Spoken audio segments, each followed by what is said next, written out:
بسم الله الرحمن الرحيم.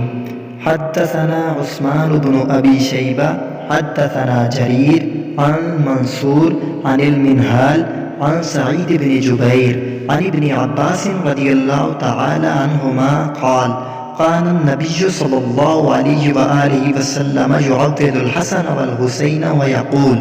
إن أباكما كان يعضد بها إسماعيل وإسحاق. أعوذ بكلمات الله التامة من كل شيطان وهامة ومن كل عين لامة۔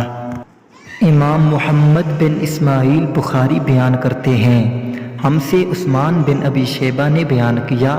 کہا ہم سے جریر نے بیان کیا، ان سے منصور نے، ان سے منہال نے، اور ان سے سعید بن جبیر نے، اور ان سے ابن عباس رضی اللہ تعالی عنہ نے بیان فرمایا